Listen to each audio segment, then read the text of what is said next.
questions without notice. The Leader of the Opposition. Thank you, Mr Speaker. My question is to the Prime Minister.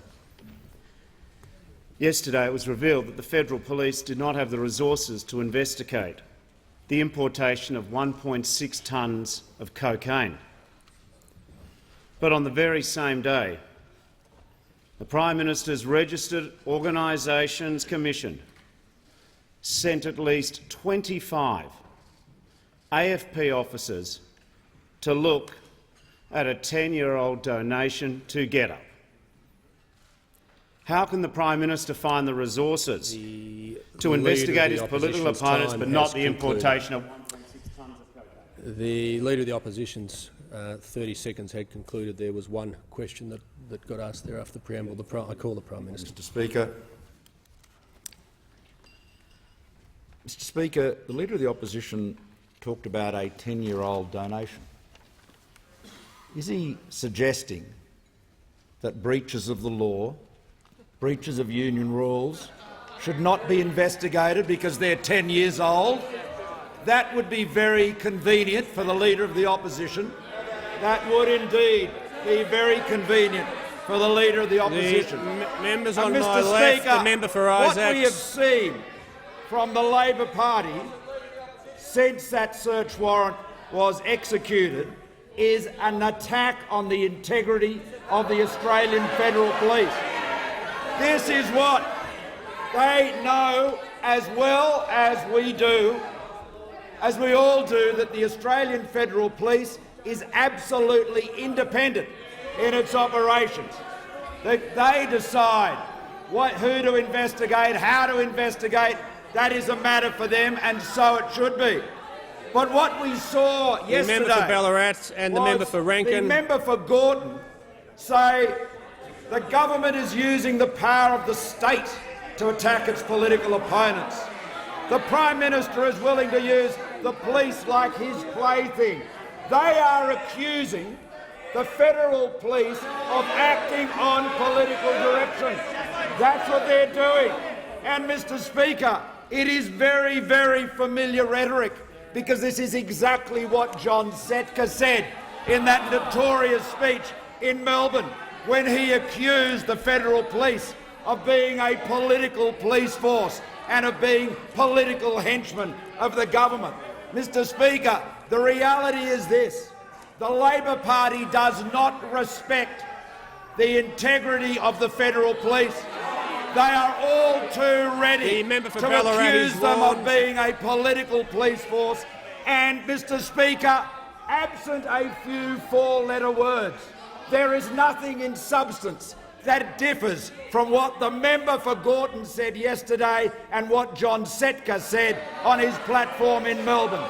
The same denial of the rule of law, the same contempt for the rule of law, the same contempt for the independence of the police. And, Mr Speaker, the question for the Leader of the Opposition is not just why the AWU gave $100,000 to an organisation whose principal objective seems to be shutting down industries in which members of the AWU work, but also why he has not apologised for and disowned the outrageous attacks on the independence, the integrity of the men and women that keep us safe.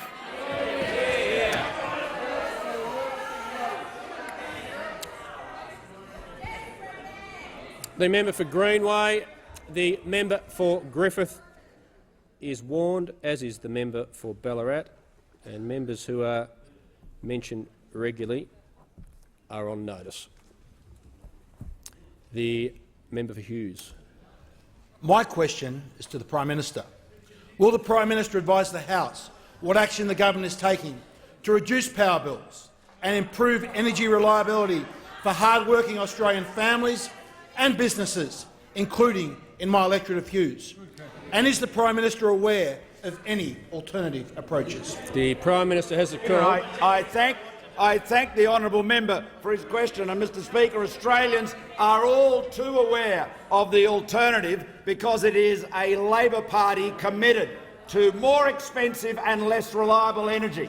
That is the consequence of their policies, and we don't need to theorise about it. We know exactly what Labor's policies have done. Australians are living with higher electricity prices and less reliable electricity because of Labor policies, and none more so than the people of South Australia, where the policies were taken to their natural culmination with completely unreliable power and the most expensive power in Australia.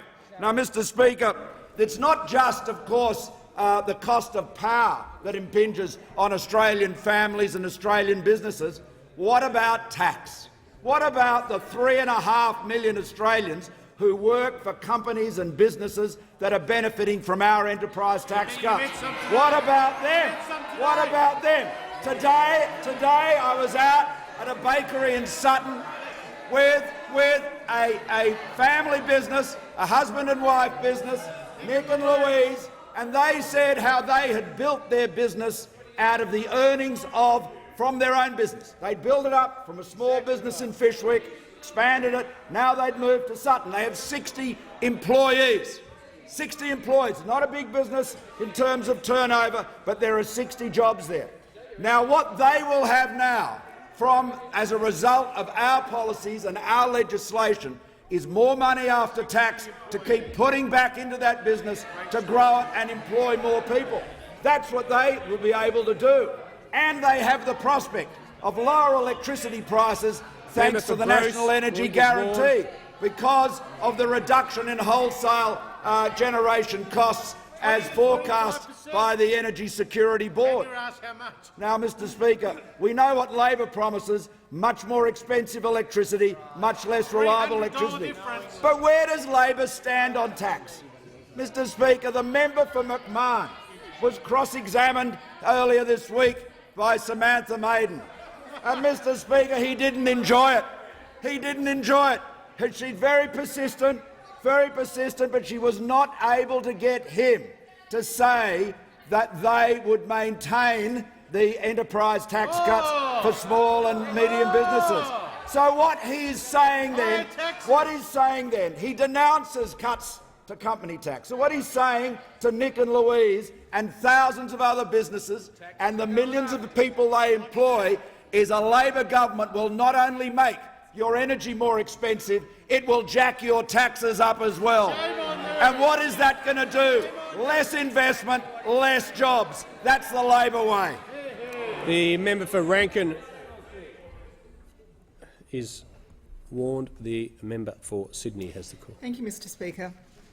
My question is to the Prime Minister. Yesterday it was revealed that the Federal Police did not have the resources to fully investigate a 1.6-tonne cocaine importation. When the Federal Police already don't have enough resources to do the important work they do, why is this born-to-rule Prime Minister diverting the limited resources of the Federal Police so that he can attack his political opponents? The Leader of the House. Mr Speaker, we put up with we give the fair tolerance to the opposition. No, members on my left will cease interjecting. Mr Speaker, the Leader of the House will pause for a second. Members on my left will cease interjecting. If members on my left don't cease interjecting, I'll just remove them from the House, interjection by interjection. The Leader of the House. Mr Speaker, the standing orders are very clear about insults and epithets inside the questions, and while we are quite tolerant of the opposition's questions, I think the Deputy of the Opposition's epithet flung at the Prime Minister should be withdrawn and not included in future questions. The Manager of Opposition Business. Thanks, Mr Speaker. If the reference that the Leader of the House is complaining about had been at the start of the question, in terms of who the question was being directed to, then certainly that would be out of order, as is often the case when questions are asked by government backbenchers. But the claim, words like elitist, words like snobbish have often been included. Born to rule is of the same order as arrogant, and a series of words that have always been allowed and probably are pretty appropriate. The Minister for Health and members on my right are not assisting. As I said yesterday, and I won't make as long a ruling as I did yesterday. I spent a lot of time reading the practice. Whilst I don't like the term, I don't approve of those sort of descriptives in questions, I couldn't sit here and say they haven't been allowed for many, many years. I will allow the question. The Prime Minister has the call. Well, thank you, Mr Speaker. And I thank the honourable member. The Prime Minister will just pause. He won't need to sit down. This won't take long. The member for Gellibrand will leave under 94A. Prime Minister. Yeah, well, thank you, Mr Speaker. And I thank the honourable member for a question. And, Mr Speaker, I accept the rather snide barb in her question. Let me just say this to the honourable member. Throughout my life, my wife and I have started one business after another. We created jobs. We've invested. We know what creates enterprise and jobs, and we know that families like Nick and Louise who get on with investment create jobs. And all of those hereditary union princelings opposite, all of those people blessed with the largesse of the union movement, regardless of the donations that the contributions they get from union members, giving them away, paying them away will leave under on their 94A. own political causes, giving them to political organisations that want to put their members out of work. That, Mr Speaker, on this side of the House, we know what enterprise and jobs are about. We know it's investment. Every one of our policies, every one, is focused on creating more investment and more employment. That's why we are resolute in our determination to deliver lower electricity prices, affordable power, reliable power. That's our commitment. And we are already reducing the burden of tax on thousands of small and medium businesses. And, Mr Speaker, the members on the other side can mock and scoff as much as they like. The member for But not Lyons. everybody has a privileged ride to power through a union job. No, they don't. No, they don't. The reality is, Mr Speaker, hard work, enterprise, investment, that's what delivers the jobs. That's what's delivered 371,000 jobs over the last year. And so I say, Mr Speaker, for those who have done so well from the union movement and ridden on the backs of the workers into Parliament, think a little about how the jobs those workers have were created, not by you, but by hard-working businessmen and women like Nick and Louise.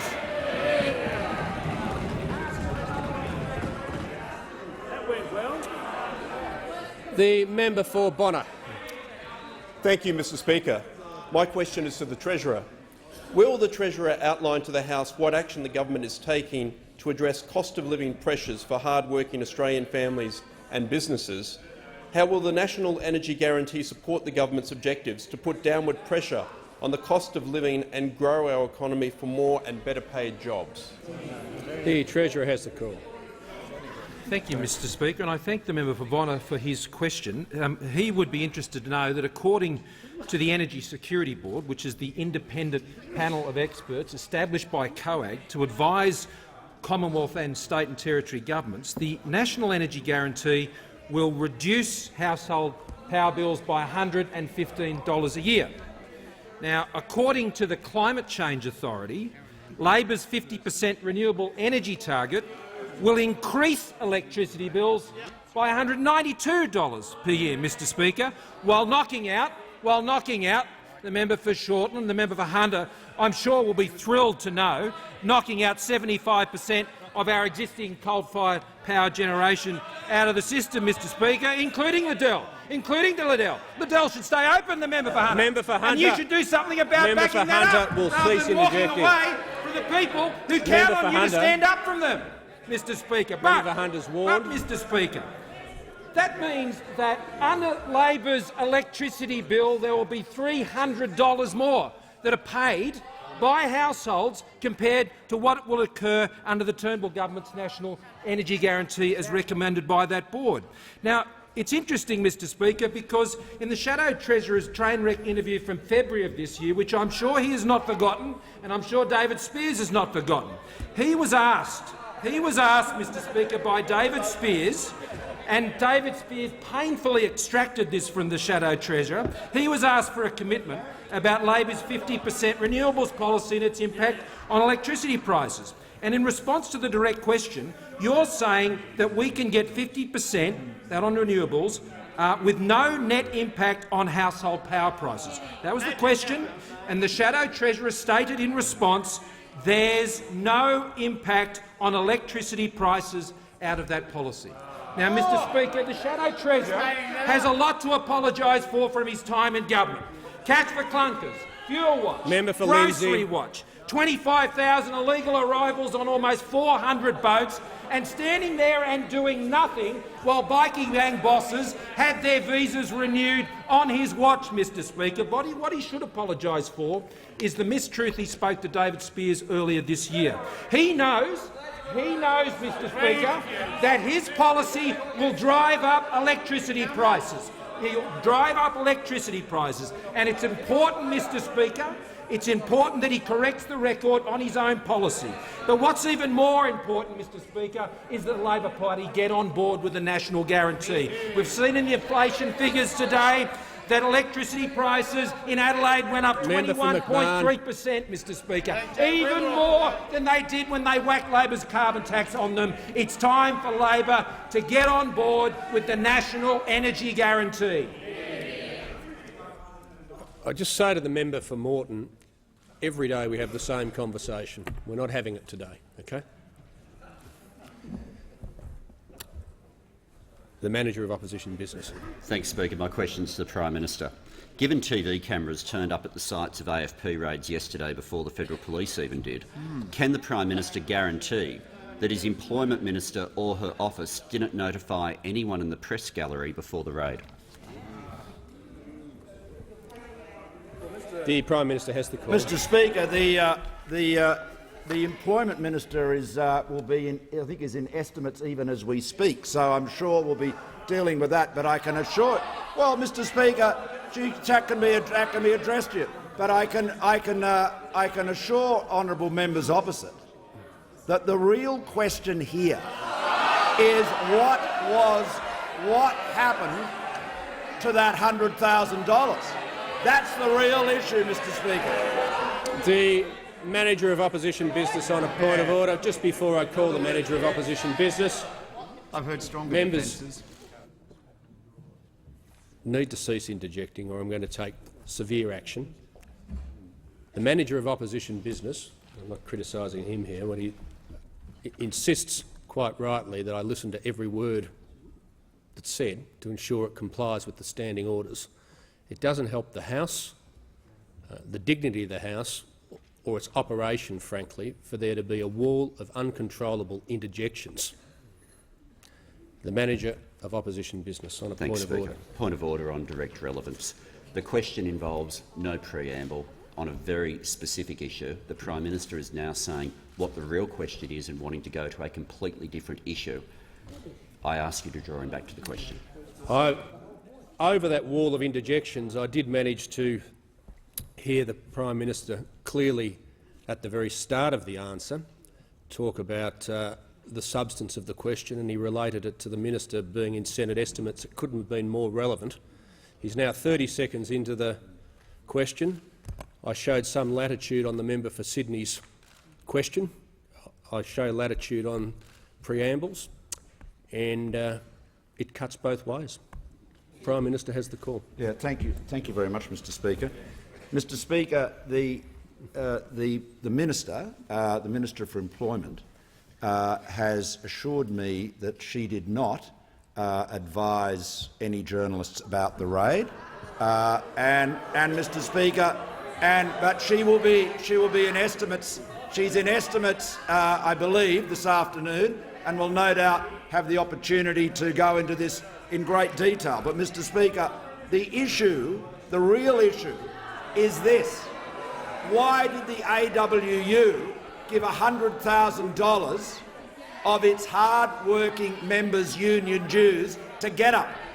and was it authorised under the rules? Now that is the matter the Registered Organisation Commission is investigating, and that inquiry was the subject or the context of the search warrants that were exercised yesterday.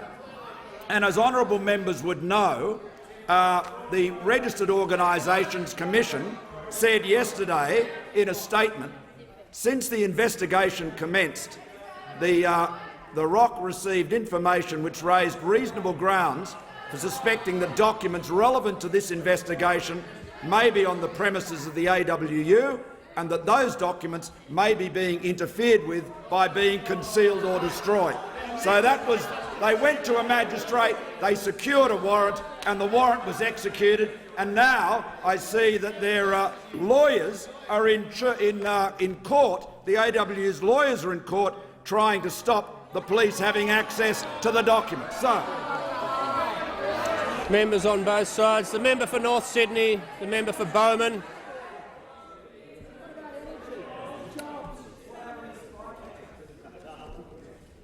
Member for Melbourne. My question is to the Prime Minister. As former Environment Minister Peter Garrett pointed out this week, the Queensland Labor government is strongly backing the Adani coal megamine, which will make global warming worse, threaten our way of life and mean more deaths from heatwaves and bushfires. Prime Minister, will you take steps to step in and override this rogue state government like Bob Hawke did with the Franklin Dam?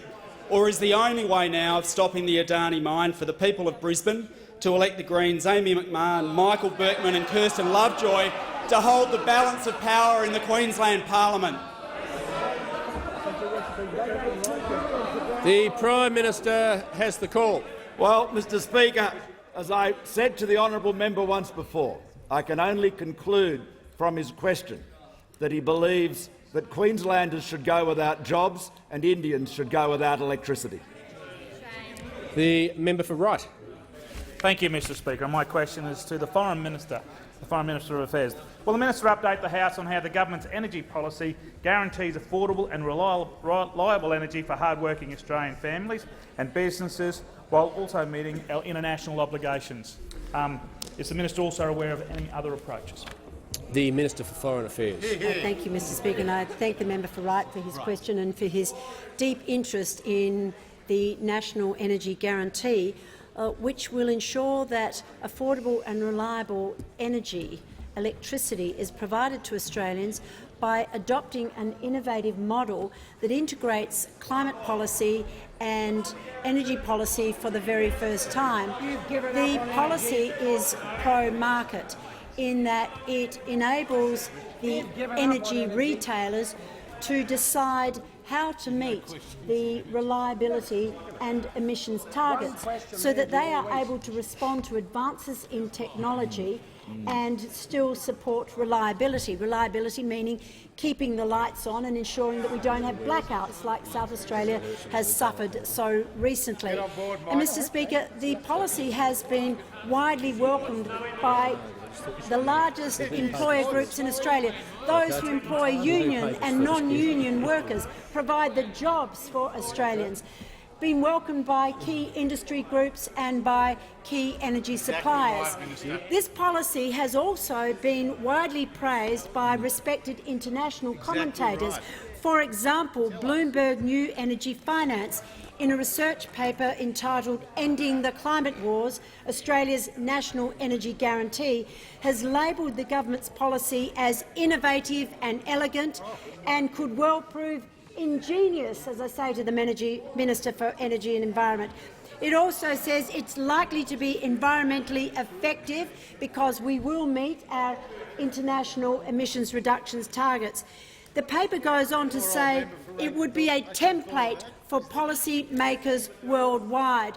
So, Mr Speaker, the Coalition has a solution to provide affordable and reliable energy. It will be efficient and effective, and it will also meet our international obligations. Mr Speaker, I'm asked about alternative approaches, and the fact is Labor's policies are unaffordable and unreliable. Correct. They mean that power prices will go through the roof, that jobs will be lost, that the economy will be hit, and that there will be the kind of blackouts that we've seen under Labor policies elsewhere. And Labor's embrace of Greens policies are utterly reckless. A 45% emissions reduction target is way beyond any comparable economy. The 50% renewable energy target will drive power prices up and will cost jobs. And we now know that through independent modelling, Labor's policy will add at least $200 a year to household power bills. So the choice is clear, Mr Speaker. Labor stands for higher power prices. The Coalition stands for affordable and reliable electricity. The Manager of Opposition Business. Thanks, Speaker. My question is to the Prime Minister. In his previous answer, the Prime Minister said that Senator Cash had assured him that she did not advise the press gallery of the raids. Did Senator Cash assure the Prime Minister that her office did not advise the press gallery of the raids? The Minister for Immigration will cease interjecting. The Prime Minister has the call. Thank you, Mr Speaker. Mr Speaker, the honourable member can attempt to cross-examine Senator Cash by proxy here in the House. She is in estimates in the Senate at the moment, and he should make sure his friends in the Senate can address all of those questions to her first hand. The member for Capricornia. Thank you, Mr Speaker. My question is to the Deputy Prime Minister and Minister for Agriculture, Water Resources and Northern Australia. Will the Deputy Prime Minister update the House on how the government's energy policy will guarantee an affordable and reliable energy supply for hard-working Australian families and businesses across the country, including in my electorate of Capricornia? How does this compare to alternative approaches? Great member. Great. The Manager of Opposition Business. There was one part of the question early on that was hard to hear, so it might have been there, but I didn't hear any reference to the minister's portfolio in the question that was asked. Well, the question was about energy policy and how— look, I'll hear the question again. Let's do that. And the Manager of Opposition Business makes a very good point, chastising those behind him for interjecting. Quieten down over there. The member for Capricornia. My question is to the Deputy Prime Minister and Minister for Agriculture, Water Resources and Northern Australia. Will the Deputy Prime Minister update the House on how the government's energy policy will guarantee an affordable and reliable energy supply for hard-working Australian families and businesses across the country, including in my electorate of Capricornia? How does this compare to alternative approaches? You got that? I do have to say, having heard all of that question, that is very line ball, very, very line ball. I will rule it in order on the basis that it talked about businesses, and the Deputy Prime Minister is responsible certainly for agricultural businesses. But I do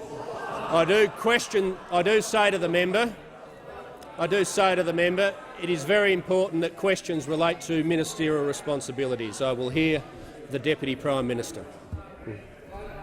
Well, Mr Speaker, I thank the honourable member for a question, and of course, Mineral Resources have a lot of business in the seat of Capricornia.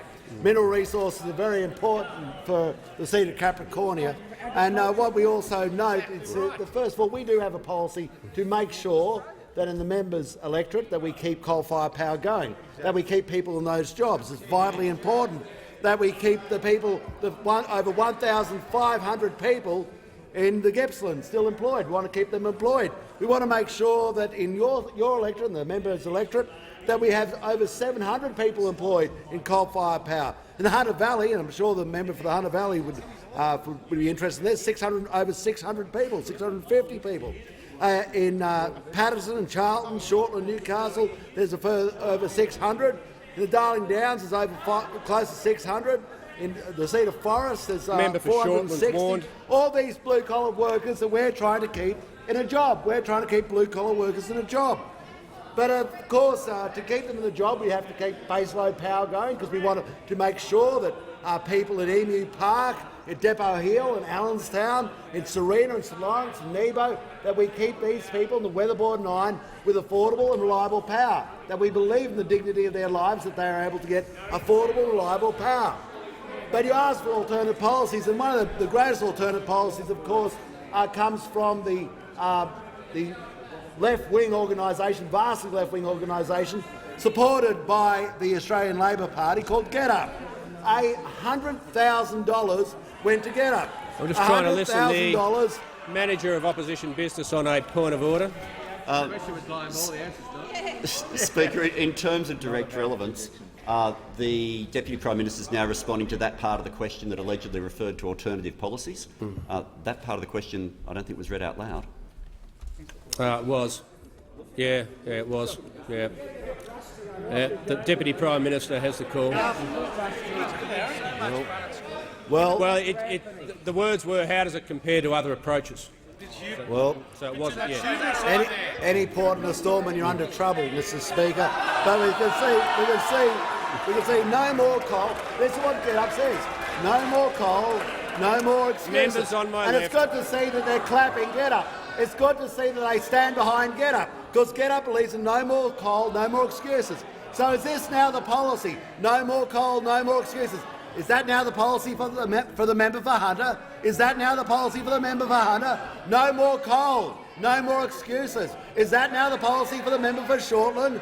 No more coal, no more excuses. Is that now the policy for the member for Charlton? Is that the policy for the member for Patterson? It's about time that people understand that the member for Maribyrnong has turned his back on blue-collar workers. He's turned his back on blue-collar workers. He's chuckling away there, thinking about them losing their jobs. He's laughing about them losing his jobs. He thinks blue-collar workers are politically incorrect, and he sits back there in an arrogant fashion, turning his back on blue-collar workers. And the AWU, that used to stand up for coal workers, used to stand up for shearers, now stands up for GetUp. They now stand for GetUp. They've given up on Burke, and they're now residing in Balmain. They've given up in the Hunter Valley, and they've given up on your Deputy workers Prime too, by the Minister's way. time has Member for concluded. O'Connell. The member for Gorton. Thanks very much, Mr. Speaker. My question is to the Prime Minister. Can the Prime Minister confirm that the Prime Minister went to a double dissolution election to establish his Registered Organisation Commission? The Commissioner was hand-picked by the Employment Minister, and the only reason the Commission is even looking into a 10-year-old donation to GetUp is because the Employment Minister told him to do so. Members on my right. Treasurer and the Leader of the House. The member for Deakin. The Prime Minister has the call. Thank you, Mr. Speaker. Mr. Speaker, what we know about this matter is that the Registered Organisation Commission received information which, they say, raised reasonable grounds for suspecting that relevant documents were maybe being interfered with by being concealed or destroyed. Now, we know there have been examples of documents being concealed and with attempts to destroy them in respect of other union investigations.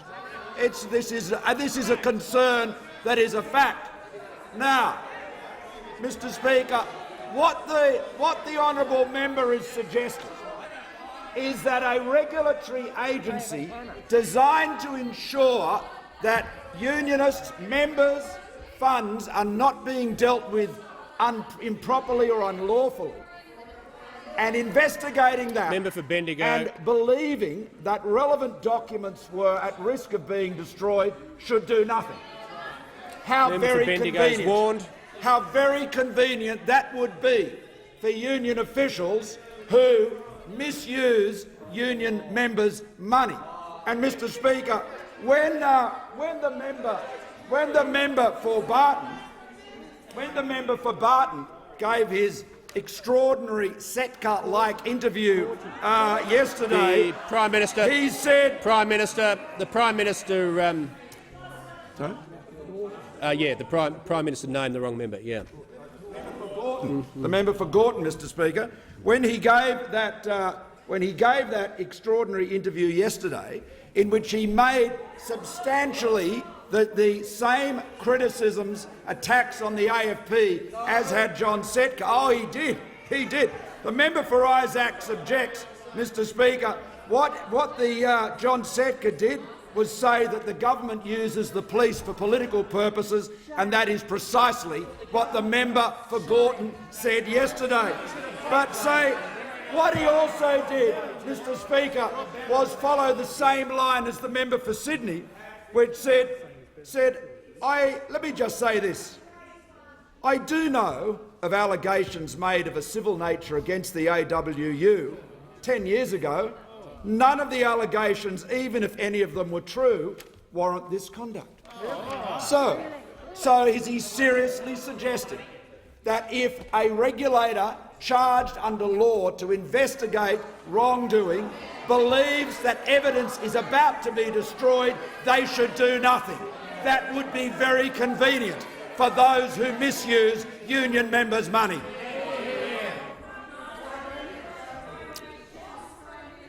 The member for Newcastle will cease interjecting. The member for Dunkley has the call. Thank you, Mr Speaker. My question is for the Minister for the Environment and Energy. Will the minister update the House on the government's action to guarantee affordable and reliable energy for hard-working Australians and businesses, including in my electorate of Dunkley? How does this compare to the risks associated with alternative approaches? The Minister for the Environment and Energy. Thank you, Mr Speaker, and I thank the member for Dunkley for his question. I know that he's been deeply engaged with his constituents on the energy issue, and he was pretty pleased to receive contact recently from Denton, who said to him that he was initially quite sceptical of the ability to contact your retailer and get a better deal, but he did so. He did so, and as a result, he got a 29% discount on his gas and a 46% discount on his electricity, Mr Speaker. A bit like the retired couple in Sydney with a $1,500 bill that got, as a result of contacting their retailer, a $265 saving, Mr Speaker. A bit like the family in Brisbane that had a $2,800 bill, contacted their retailer and got a $630 saving. A bit like the 3 students living in St Kilda, Mr Speaker, who on their $1,430 bill saved over $230, Mr Speaker. So Denton from Dunkley is like hundreds of thousands of Australians who are benefiting from the government's intervention in the energy market to get a better deal, Mr Speaker. And we know that this builds on the National Energy Guarantee, which will see savings for Australians, that has been widely accepted and widely praised by a whole range of sectors and a whole range of industry representatives, Mr Speaker. But all those savings, all those gains will be lost if those opposite get their chance in government, because we know from modelling that was reported yesterday that under the Labor Party's emissions intensity scheme, that the member for McMahon confirmed this morning is still their policy, that families across Australia will be on average $300 worse off a year, Mr Speaker. $300 worse off because they won't be getting the saving of the National Energy Guarantee and they'll be getting the added costs of the emissions intensity scheme, Mr Speaker. Now, it's understandable if you're a little bit confused by the Labor Party's policy. CPRS one day, ETS, carbon tax, cash for clunkers, Citizens Assembly, EIS, and even the CET, Mr Speaker. So I was a bit surprised to see yesterday the member for Port Adelaide do an interview, and he was asked about the Labor Party's policy, and he said the Labor Party has been the one consistency in this debate on policy, Mr Speaker. The one consistency. And then 4 questions later, in the same interview, the member for Port Adelaide said, "We've shifted our position twice in the last 12 months, Mr Speaker." So forget about holding a position from lunchtime to late line, Mr Speaker. The member for Port Adelaide can't even hold the same position in the one interview. Now, when it comes to reliable and affordable power, the only way forward is the National Energy Guarantee, and it's time the Labor Party got on board. The Manager of Opposition Business. Thanks, Speaker. My question is to the Prime Minister. Can the Prime Minister confirm his government has sent in the AFP to raid parliamentary offices during an election campaign because the failings of his second-rate NBN were exposed, referred Queensland Labor to the Australian Federal Police over a text message that upset him, and yesterday sent in the AFP to look at a 10-year-old donation to GetUp? Why does this government leave the AFP with no choice but to take police resources needed to fight drug syndicates and divert them to protect the political interests of a born-to-rule Prime Minister? The Leader of the House on a point of order. Well, The Mr. member Speaker, for Lindsay will leave under 94A. No, the Leader of the House will just pause for a second. The member for Lindsay will leave under 94A. Before I call the Leader of the House, I've made it clear those who are waving goodbye might be following.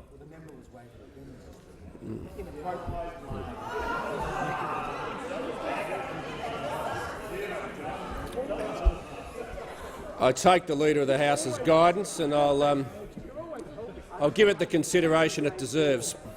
The Leader of the House on a point of order. I put it to you that the question is not in order because it contains clearly mistakes by saying that the government sent an independent agency in suggesting that we somehow direct the AFP to launch raids on any offices. Now, that is clearly members on my right. Not true, and I'm not sure how it can be in order to state a mistruth in the question and then expect the Prime Minister to respond to it. And I think, therefore, it should be reworded or ruled out of order. And if they're looking for hereditary members of Parliament, they should look on the Labor side, because that's where most of them have been over the last few decades. Members on both sides. This issue's come up before, and in a nutshell, when it comes to both questions and answers, the Speaker is not the arbiter of the truth.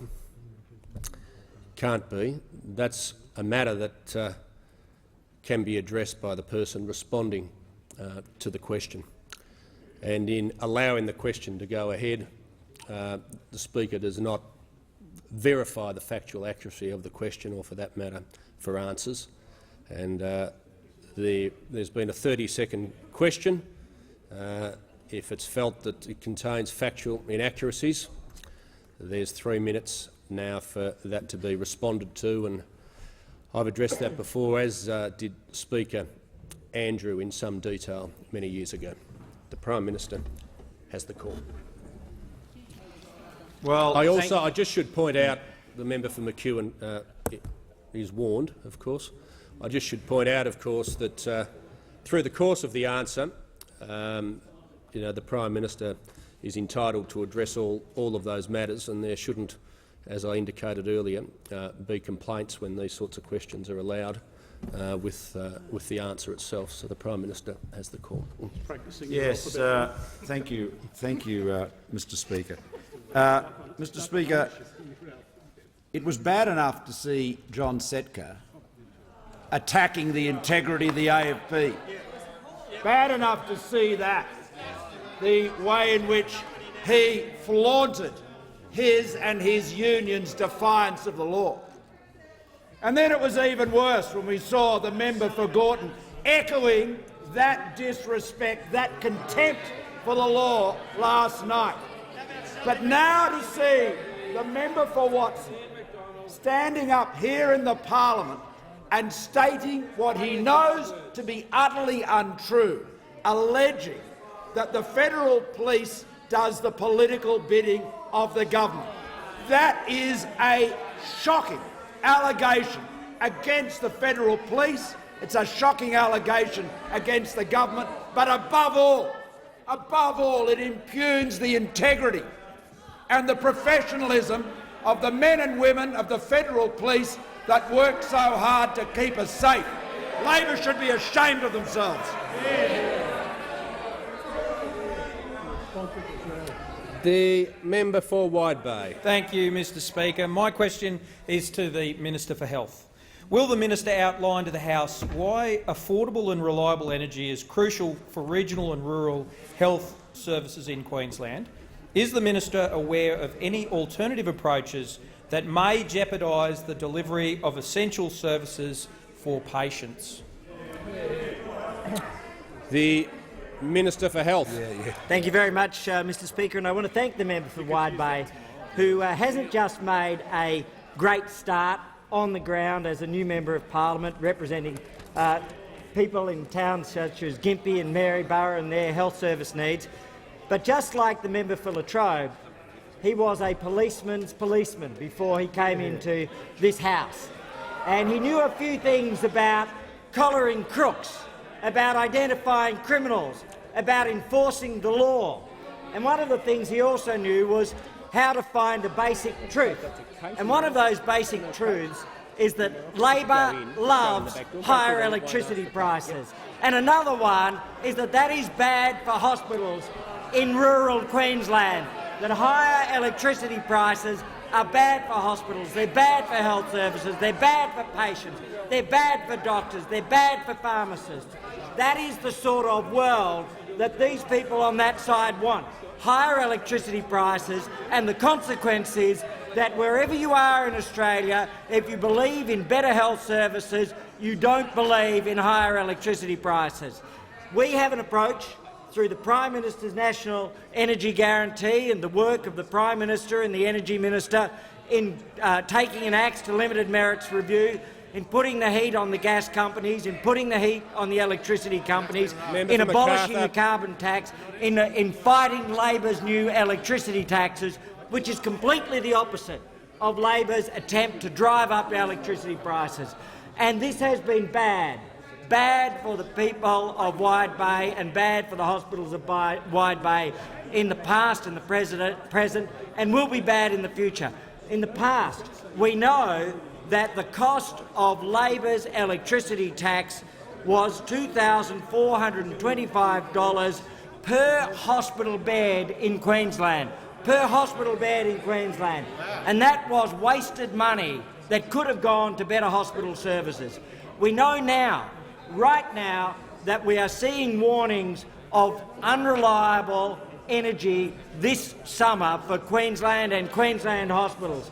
Queensland has a 50% renewable energy target, and that will hurt reliability in Queensland hospitals. But none of that compares with the proposals for the future that the current Leader of the Opposition and this opposition have at federal level. A $66 billion hit on Australia's electricity prices, a $66 billion impact. That translates to a $300 a year difference between the pressures that we would put to reduce electricity prices and the amount they want to increase electricity prices. So at the end of the day, they want higher electricity prices, and that's bad for Queensland hospitals. The Leader of the Opposition. My question is to the Prime Minister. Why hasn't the Prime Minister asked government agencies to undertake any investigations into Australians caught up in the Panama Papers scandal? Why does the Prime Minister continue to protect the banks from a royal commission, despite reports that the Commonwealth Bank allowed money to be laundered by terrorists? Why won't this born-to-rule Prime Minister use his power to do something about misconduct at the top end of town and stop abusing his power to attack people and organisations who highlight his failings?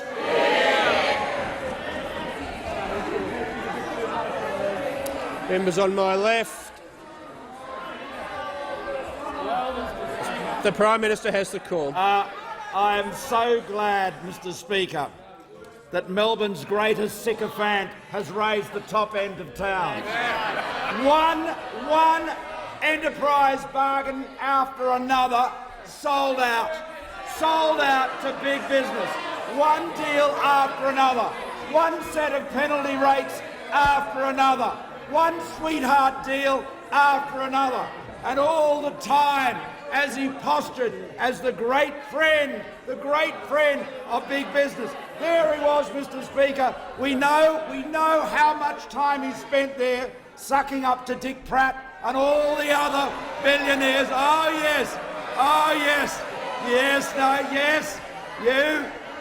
there is nothing more sycophantic than a Labor politician in the presence of a billionaire. Believe me, I've seen quite a few of both, and I know these are the great sucker-uppers of all time. And he talks about big business, Mr. Speaker. What was the party? What was the party, let me remember, that voted against our bill to tackle multinational tax avoidance? It was the Labor Party. That's right. Oh, that's right, Mr. Speaker. That's how committed they were. Mr. Speaker, the grovelling, the compromises, the special deals, we've seen them all, their members have seen them all, but nothing takes the cake quite so much as paying members' money to get up, which after all wants to put the AW members out of work. The member for Fisher. Thank you, Mr. Speaker. My question is to the Minister for Immigration and Border Protection. Will the minister update the House on the vital work the Australian Border Force has undertaken with the Australian Federal Police to secure our borders and keep all Australians safe? The Minister for Immigration and Border Protection. Well, thank you very much, Mr. Speaker. The member for McEwen's interjecting again. I mean, H-I-H, he yells out. Why don't you practice the alphabet outside of this place? He's stuck on H still. H-I-H. I mean, the give Minister it a break. for Immigration take and your, Border take Protection your will resume outside. his seat. Resume your seat. Members on both sides, the member for Deakin is now warned. I made it. Member will resume his seat. I made it very clear for members who'd been warned earlier. The member for Deakin now joins them. The minister has the call. Now, Mr. Speaker, we've been asked about the resources of the Australian Border Force and the work they're doing with the Australian Federal Police. I'll tell you what the Australian Federal Police and the Australian Border Force is not doing under this government. They aren't diverting resources to pull people off boats. They aren't diverting resources to pull bodies out of the water. They aren't diverting resources to lock up children in detention. The minister will pause for a second. The member for McEwen will leave under 94A. The member for McKellar is warned. The minister has the call. And, Mr. Speaker, the work of the Australian Border Force is second to none, in my judgment, compared to any other border agency in the world. They are doing world-class work, and along with the Australian Federal Police, they were successful recently in a seizure of 3.9 tonnes of drug precursor, enough to manufacture up to $3.6 billion worth of methamphetamine. Now, they're doing that, Mr. Speaker, because this government is putting more by way of resource into the ABF and into the Australian Federal Police. In actual fact, Mr. Speaker, let me remind the House that it was the Labor Party in the great glory years of Kevin Rudd and Julia Gillard that ripped 700 staff and $735 million from the Customs Agency. Now, what did it result in, Mr. Speaker? It didn't result in, by ripping that money out of the agencies under Labor, it didn't result in more raids or more interventions at the border. It meant that we saw a reduction in sea cargo screening and a 75% reduction in air cargo screening. Now, we've reversed that, Mr. Speaker. In fact, in 2016-17, ABF officers made over 24,000 detections of major drugs, precursors and the like. By weight, approximately 7 tonne of major drugs and precursors were detected. By comparison, in 2012-13 under Labor, there was 13,000 detections compared to our 24,000 last year, and 5 tonnes were seized during that year of 2012-2013. So, Mr. Speaker, when you hear the Labor Party protesting, they are protesting on behalf of union leader crooks around the country because, Mr. Speaker, the reality is that Labor union leaders believe that they are above the law It's demonstrated in courts around the country every single day. And the reality is, Mr Speaker, that the Australian Federal Police eventually catch up with crooks. The Manager of Opposition Business. I move that so much of the standing orders be suspended as would prevent the Manager of Opposition Business from moving the following motion immediately. That the House 1 notes A. Yesterday it was revealed the Australian Federal Police did not have the resources to investigate the importation of 1.6 tonnes of cocaine. B. On the very same day, the Prime Minister's Registered Organisations Commission sent at least 25 AFP officers to look at a 10-year-old donation to GetUp. C. In doing so, this government diverted police resources needed to fight drug syndicates to protect his own political interests.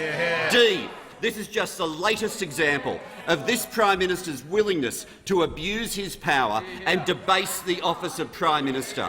And 2. Therefore condemns this born-to-rule Prime Minister for his grubby attacks and blatant abuses of power designed to protect his own political interests instead of protecting Australians. We have full respect for the integrity of the AFP, but no respect for the integrity of those opposite.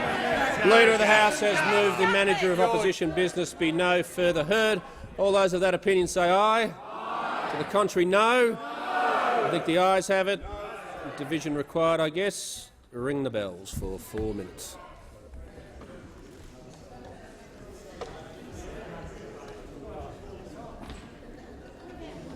Yeah, 4 minutes.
the doors. Order. The question is that the manager of opposition business be no further heard. The ayes will pass to the right of the chair, the noes to the left, and I appoint the honourable members for Murray and Gray tellers for the ayes, and the members for Morton and Lawler tellers for the noes.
Order. The result of the division is ayes 72, noes 65. The question is therefore resolved in the affirmative.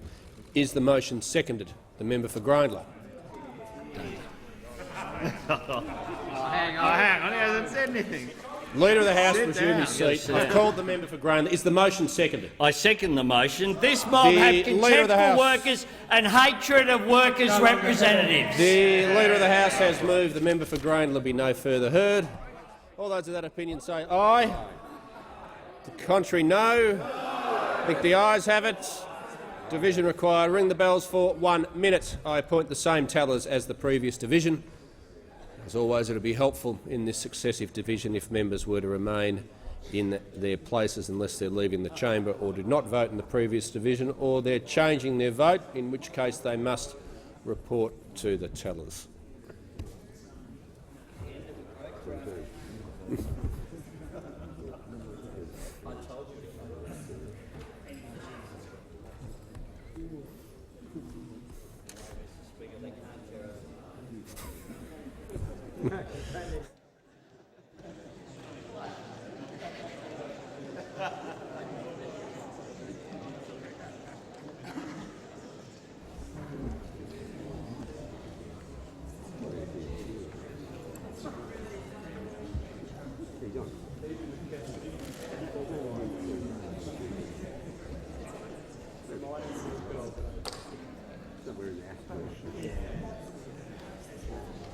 Lock the doors.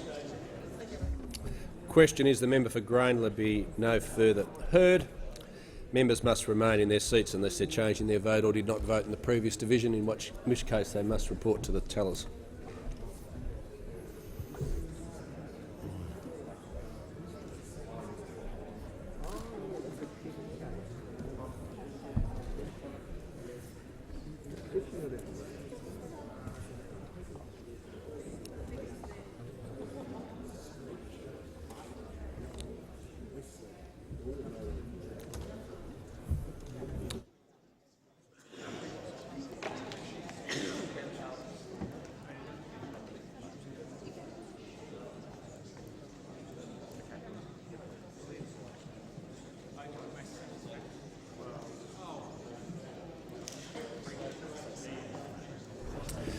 Order. The result of the division is ayes 72, no 65. The question is therefore resolved in the affirmative.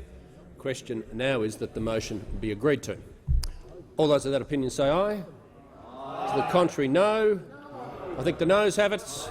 Division required. We'll ring the bells for 1 minute, but the tellers will do a full count.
Lock the doors.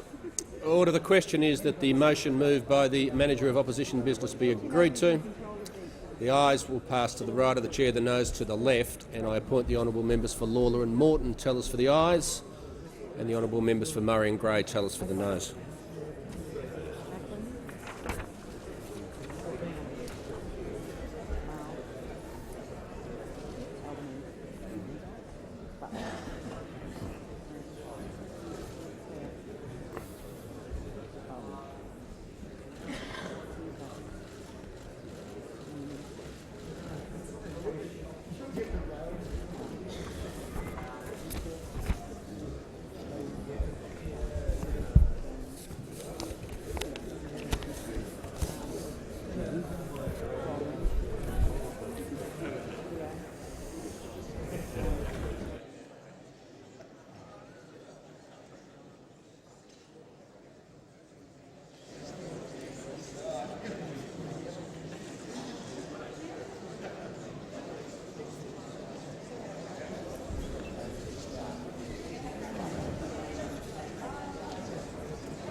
Order. The result of the division is ayes 62, noes 72. The question is therefore negatived.